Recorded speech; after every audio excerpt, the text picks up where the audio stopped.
28वां बौद्ध परिवार मिलन मेला व मंगल मिलन कार्यक्रम का आयोजन the Buddhist society of India व यूथ फॉर बुद्धिस्ट इंडिया सम्यक प्रकाशन द्वारा आयोजित किया गया। इस कार्यक्रम में दिल्ली एनसीआर, हरियाणा, यूपी, राजस्थान व अन्य प्रदेशों के हजारों लोग सम्मिलित हुए। कार्यक्रम का शुभारंभ पूज्य भिक्षु संघ द्वारा बुद्ध वंदना द्वारा किया गया। 28 वर्षों से हो रहे इस कार्यक्रम में हजारों महिला, पुरुषों व बच्चों ने बढ़ चढ़कर हिस्सा लिया। गीत संगीत, ढोल भंगड़ा पर जमकर डांस हुआ। साथ ही पंचशील के गुब्बारे आसमान में उड़ाकर समता, मैत्री, करुणा का भी संदेश दिया गया। महिलाओं व बच्चों के लिए दौड़, कच्ची घोड़ी का डांस, रस्साकसी प्रतियोगिता, म्यूजिकल चेयर गेम, साथ ही बाबा साहब व तथागत बुद्ध के चित्र पर बाल चित्रकला प्रतियोगिता भी आयोजित की गई। यह ऐसा आयोजन था जहां सभी परिवार अपने अपने घर से खाना, भोजन आदि लाकर एक दूसरे के साथ मिलकर बांटकर खाते हैं और ढोल ताशों गीतों पर नाच कूद कर फुल मौज मस्ती मनोरंजन करते हैं। इस कार्यक्रम में साहित्य प्रेमियों के लिए भी 1 दर्जन से अधिक दुकानें व स्टॉल लगे, जहां लोग अपने मनपसंद का साहित्य भी खरीद सकते थे। सभी प्रतियोगिता में प्रथम व द्वितीय व तृतीय आने वाले प्रतिभागी को संस्था द्वारा सम्मानित भी किया गया। इस कार्यक्रम में दिल्ली सरकार के कैबिनेट मंत्री राजकुमार आनंद भी सम्मिलित हुए। तथागत बुद्ध को नमन करने के तदुपरांत भिक्षु संघ से आशीर्वाद भी प्राप्त किया। आए हुए विशाल जनसमूह को संबोधित कर सभी से मिलजुल कर उनका कुशल क्षेम भी दिल्ली सरकार के कैबिनेट मंत्री ने जाना। इस ऐतिहासिक कार्यक्रम की चर्चा दिल्ली एनसीआर के अलावा अन्य राज्यों में भी बखूबी हो रही है, क्योंकि 28 वर्षों से ये ऐसा कार्यक्रम है जिसका निरंतर आयोजन चल रहा है। और इस बार 40 से ज्यादा बसें इस कार्यक्रम में भिन्न भिन्न क्षेत्रों से लोगों द्वारा लाई गई और सम्मिलित हुई। तमाम बच्चों ने बढ़ चढ़कर हिस्सा जिन्होंने लिया था, उन्होंने इस कार्यक्रम में पूरा लुत्फ उठाया। यह एक ऐसा कार्यक्रम था जहां दिल्ली, हरियाणा, राजस्थान, यूपी व अन्य कई राज्यों से तमाम महिला, पुरुष जो तथागत बुद्ध व बाबा साहब के प्रति अपनी आस्था रखते हैं, वो इसमें सम्मिलित हुए। दिल्ली सरकार के कैबिनेट मंत्री भी यहां आकर उन्होंने जब पहली बार देखा तो वो भी इस कार्यक्रम की भूरी भूरी प्रशंसा करते हुए नहीं थके। और साथ ही तमाम बुद्धिस्टों को तीर्थ स्थलों पर भ्रमण कराने की भी घोषणा इस कार्यक्रम में उन्होंने की। लोगों से मिलते हुए लोगों का आशीर्वाद व उनका कुशल क्षेम भी जाना। आइए देखते हैं एनपीटी न्यूज इंडिया की ये विशेष कवरेज बुद्धा गार्डन, नई दिल्ली से।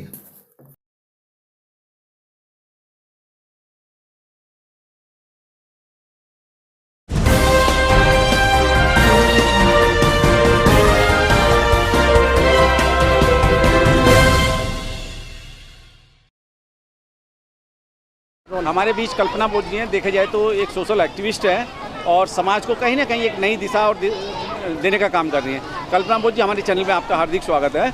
बहुत बहुत धन्यवाद आपका। देखा जाए इस देश के अंदर जो है कहीं ना कहीं ब्राह्मणवाद और जातिवाद की जड़ें जो हैं वो बहुत गहरी हो चुकी है। जी जी। अभी हाल ही में एक बागेश्वर बाबा है, उन्होंने जो है नागपुर के अंदर जो है कुछ चमत्कार दिखाने की बात की, तो वहाँ उनके खिलाफ FIR दर्ज हुई। क्या कहेंगे ऐसे बागेश्वर बाबा के खिलाफ, क्या वो चमत्कारी हैं या पाखंडी हैं? ये देखिए, जो बागेश्वर बाबा की बात कर रहे हैं आप कि नागपुर में उन्होंने ये चमत्कार दिखाया है, लेकिन ये सबसे ज़्यादा अंधविश्वास, पाखंडवाद फैलाने वाला काम कर रहे हैं और एक तरीके से पूरी तरीके से पाखंडी बाबा है और समाज के लोगों को गुमराह कर रहा है। कहने का मतलब जो हमारे समाज के लोग हैं और समाज के क्या है कि जो अंधविश्वासी लोग हैं वो अभी भी समझ नहीं पा रहे हैं कि इनका एक धंधा है ये, और ये समाज को गुमराह कर रहे हैं। और इस तरीके के बाबा जैसे अभी आसाराम बाबा देख लीजिए, जेल में सड़ रहा, वो भी अपने आप को भगवान समझ रहे थे। और इसी तरीके से और भी बहुत सारे बाबा हैं जो बड़े बहुत सारे बाबा हैं, राम रहीम बाबा हैं, सभी लोग जेल में पड़े हुए हैं। ये अपने आप को भगवान समझ रहे थे। कहने का मतलब इनके पास कोई और तो धंधा है नहीं, ये नौकरी कर नहीं सकते हैं, बिजनेस कर नहीं सकते हैं, ये सिर्फ समाज को लूट करके और अपना बिजनेस बना करके काम करते हैं। ये इनका तो सिर्फ ये धंधा बन गया। अब इसमें धंधा चलाने वाले कौन लोग हैं? हमारे अपने लोग हैं। इसमें जो है SC ST OBC के लोग सबसे ज़्यादा लोग हैं। अगर अपन ठाकुर ब्राह्मण बनिया लोगों की बात करी जाए तो इनके लोग तो बच्चे आराम से विदेश में पढ़ते हैं, अच्छे अच्छे स्कूलों में पढ़ते हैं। हमारे लोग क्या करते हैं कि इतने वो प्राइमरी स्कूल में भेजेंगे, उनकी हालत देखिए आप, प्राइमरी स्कूलों की क्या स्थिति बनी हुई है कि बस कटोरा थमा दिया, खाया और घर में चले आए। शिक्षा इतनी महंगी कर दी कि प्राइवेट स्कूल में पढ़ा नहीं सकते हैं और इनका अपना धंधे का काम चल रहा है। तो ये तो स्थिति है समाज की, और ये कारण है हमारे समाज के लोग जो अंधविश्वास से बाहर आज भी नहीं निकल पा रहे हैं। लेकिन इस देश की SC ST OBC की जो महिलाएं हैं वो कहीं ना कहीं ज़्यादा ही बाबाओं की सेवादारी में रहती हैं, बिस्तर गर्म करती हैं, हाँ। कहीं ना कहीं उनको अपना आका बना लेती हैं। क्या इस देश के SC ST OBC की या महिला समाज है उसको कैसे आप समझा पाएंगे? देखिए, अभी इस पे बात करें कि हमारी महिलाएं सबसे ज़्यादा OBC का और जो SC समाज की महिलाएं हैं वो इससे नहीं निकल पा रही अंधविश्वास से। उनको ये डर रहता है कि वो निकलना चाह रही हैं, लेकिन यहाँ पर एक रीज़न ये है कि जो हमारे समाज के पुरुष लोग हैं वो उनको कोई भी कार्यक्रम होता है, बुद्ध धर्म का या सामाजिक कोई कार्यक्रम होता है, उनमें लेकर के नहीं जाते हैं। 90% लोग क्या कि 99% लोग लेकर के नहीं जाते हैं, तो वो उसी बीच में रहती हैं, घर परिवार के आसपास में रहती हैं। उनका खाली दिमाग की कहावत है, खाली दिमाग शैतान का। तो वो जो भी आवा बाबा आते हैं उनके चक्कर में फंस जाती हैं वो, और वो निकलना चाहती हैं लेकिन वो नहीं निकल पा रही हैं क्योंकि उनको वो गाइडलाइन नहीं मिलती है। जब हम अगर कहीं पर भी हमें बच्चों को स्कूल क्यों भेजते हैं? हम इसलिए भेजते हैं कि बच्चा हमारा जाएगा, शिक्षा का ज्ञान प्राप्त करेगा, तर्क करेगा, उसे सामाजिक ज्ञान मिलेगा। जब हमारे घर की बहन बेटियां बाहर निकलेंगी नहीं, सामाजिक कार्यक्रम में जाएंगी नहीं, आएंगी नहीं, तो उन्हें ज्ञान कैसे मिलेगा? उनके दिमाग में तो सदियों से भर रखा है पाखंडवाद का, अंधविश्वास का, तो वो तो उसी में लिप्त हैं। तो कैसे करेंगी, कैसे निकलेंगी? निकलने का कारण एक ही है कि बुद्ध धर्म की ओर उनको बढ़ना पड़ेगा, और उसमें हमारे पुरुषों को उनका सहयोग करना पड़ेगा। कोई भी कार्यक्रम होता है, कोई भी बुद्ध धर्म का कार्यक्रम होता है, कथा भागवत होती है बुद्ध समाज की, तो उनमें लेकर के उनको जाना चाहिए, जिससे कि उनका माइंड डाइवर्ट हो, उनको समझे कि हमारी बौद्ध संस्कृति क्या है, हमारा बुद्ध धर्म क्या है, हमारा धर्म क्या है या हमारा धर्म क्या है। वो समझेंगी तो तभी। लेकिन इस देश के अंदर जो व्यवस्था है, उस व्यवस्था को बनाने वाले जो 3.5% लोग हैं वो कहीं ना कहीं उन्होंने अपने जाल के अंदर उन सब शोषित पीड़ित वंचित समाज की या और समाज की महिलाओं को पूरी तरीके से जकड़ रखा है। उस जाल को कैसे भेद पाएंगे आप, जो है जो हजारों सालों से आपको? इसका एक ही कारण है, बुद्ध धर्म की ओर वापसी करना। और इसमें बुद्ध धर्म की ओर जब तक आप वापसी नहीं करेंगे हमारी समाज, तब तक ये संभव है कि इस उनकी ये जो पाखंडवाद है, अंधविश्वास है, जो उन्होंने जाल बिछा रखा है, इसको तोड़ना इतना आसान नहीं है। टूटेगा, लेकिन धीरे धीरे टूटेगा। हमारे लोग बहुत जागरूक हो रहे हैं, बहन बेटियां भी जागरूक हो रही, छोटे छोटे बच्चे हैं जो समझ रहे हैं, जो कार्यक्रम वगैरह में आना जाना करते हैं, तो उससे समझने लग गए हैं कि हमारी बौद्ध संस्कृति क्या है। इसका यही कारण है कि धीरे धीरे परिवर्तन होगा और इतना आसान नहीं है इसको तोड़ पाना। अभी देखा जाए, हाल ही में एक प्रेस कॉन्फ्रेंस करके अखिलेश यादव ने कहा कि मैं शूद्र जाति से हूँ। मुझे आज पता लगा है जब मेरे ऑफिस को गौमूत्र से धुलाया जाता है या उस पर छींटे मारे जाते हैं या मेरे को मंदिर में जाने से रोका जाता है। क्या OBC समाज भी अब जागेगा? देखिए, ये जो अखिलेश भाई साहब ने बोला है कि मैं भी एक शूद्र हूँ, उन्होंने कहा जरूर है, लेकिन मंदिर में तो वो भी जाते ही हैं। मंदिर में तो जा रहे हैं। जब तो आपने पहचान लिया, अपने आप को मान लिया कि हम शूद्र हैं, तो फिर पूजा पाठ जब हम करने का क्या मतलब रह गया है? भाई, तुम्हें वोट लेने के लिए हिंदू बना लेते हैं वो लोग, और जब उनका मतलब निकल जाता है तो तुम शूद्र हो गए। और जब अच्छी तरीके से ये चीज़ पता चल गई है समाज को, या यादव क्या SC ST OBC के लोगों को जो ये काम कर रहे हैं, देख रहे हैं, समझ रहे हैं, सब कुछ पता है, उन्हें पहले से पता है। और सबसे ज़्यादा OBC समाज अंधविश्वास में पड़ा हुआ है, तो कैसे मान लें इस चीज़ का?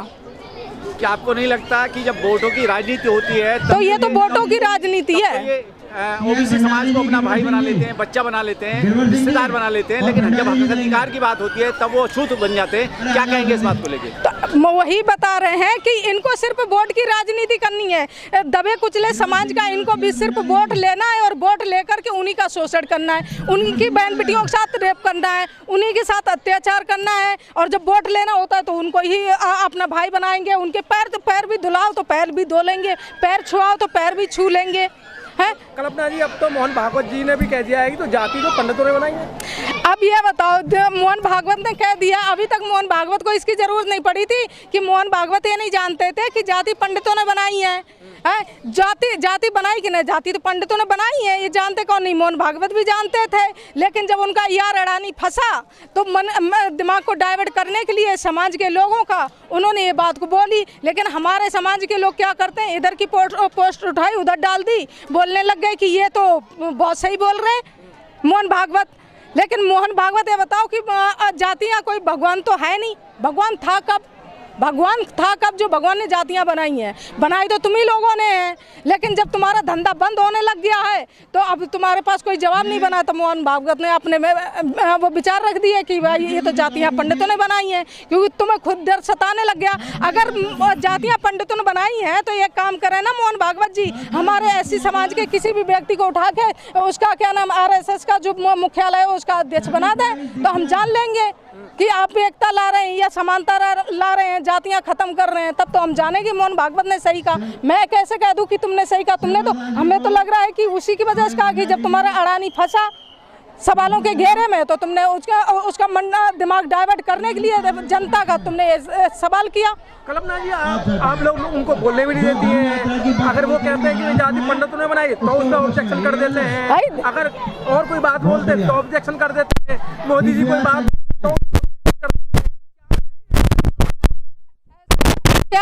वो अपने अधिकार की बात करते हैं। तुमने मनगढ़ंत कहानियां रची हैं, समाज को, देश को तुमने अंधविश्वास की ओर धकेला, अंधविश्वास में फंसा रखा। अब ये बहुजन समाज जाग गया, ये देश की जनता जाग गई है, जो पढ़े लिखे युवा हैं वो जाग गए हैं। अब वो सवाल करेंगे। अब तुम्हारे पास जब सवाल नहीं बनते हैं तो तुम तरह तरह के अपने प्रवचन देखते हो, तो तरह तरह के प्रवचन देखोगे। लोगों ने, जो हिंदुवादी लोग हैं, उन्होंने अपने तुलसी को ही गालियां बकी हैं। ढोल गंवार शुद्ध पशु नारी, वो तो ब्राह्मण है। अधिकारी तारण का मतलब बताया है। ये आप जैसी जो महिला है ना, उसका गलत अर्थ निकाल नहीं है। तारण का मतलब है तारना, अच्छी शिक्षा देना। कहाँ से अच्छी शिक्षा? कौन से स्कूल में पढ़े हैं? जो वो क्या नाम है, तुलसीदास जी, जो ताड़ना के मतलब हो गया है कि ताड़ना सीधा पर्यायवाची शब्द से ले लीजिए ना। पर्यायवाची शब्द से आप पता कीजिए उसमें कितने शब्द बनते हैं। एक पर्यायवाची शब्द से ताड़ना का मतलब होता है प्रताड़ित करना, प्रताड़ित का मतलब होता है दंड देना, परेशान करना और दुर्विचार करना, दुर्व्यवहार करना, ये सब चीजें ताड़ना का मतलब है। अब तुम उसमें जब तुमसे जवाब नहीं बना तो उसमें शिक्षा का दे दिया, उसमें ताड़ने का दे दिया। तो अब तो जब तुम्हारे पास इन लोगों के पास जवाब नहीं बनते हैं तब ये तरह तरह के अपने विचार रखते हैं कि ऐसे नहीं, ऐसे इसका शब्द है, ऐसे नहीं इसका ये मतलब है। इसके अलावा क्या अब सोल्यूशन है देश के सामने कि आप जैसी महिलाओं कैसे जागरूक करें देश? महिलाओं का, हमारा जो महिलाएं जागरूक हो रही हैं वो सब समझ रही हैं। जिस तरीके से आए दिन महिलाओं के साथ शोषण हुआ और सदियों से जो महिलाओं के साथ शोषण होता आ रहा है, धीरे धीरे हम जैसी महिला, बहुत सारी महिलाएं हैं जो समाज में काम कर रही हैं, निकल रही हैं और महिलाओं को जागरूक करने का काम कर रही हैं कि उनके प्रति किस तरीके से मनुस्मृति में और सदियों से जो भेदभाव रहा है। अब तुम्हें जागना पड़ेगा, निकलना पड़ेगा, हमारी महिलाओं को अपने अधिकारों के लिए लड़ना पड़ेगा और इन लोगों को समझाना पड़ेगा कि हमें भारतीय संविधान में बाबा साहब ने बराबर का अधिकार दिया है और तुमने हमें गुलाम बना के रखा, अब नहीं चलेगी।